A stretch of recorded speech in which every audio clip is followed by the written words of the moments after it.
When you mom, dito pa sa lababo. Dito ka, mother. Yeah. Sige, Parang maliit ka.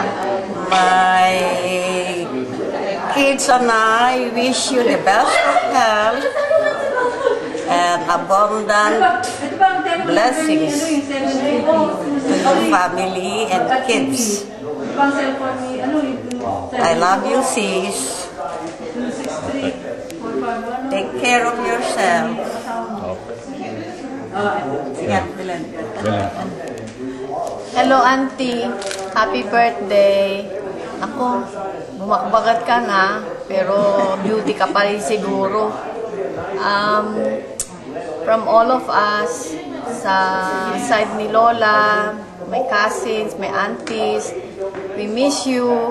It's been a while since we saw you. Dapat, tatanga bumakbagat ka, we will see each other more often. Kura ni Mami, bumakbagat eh. Okay, Auntie, I love you, and we hopefully will get together again with the other siblings. Happy birthday.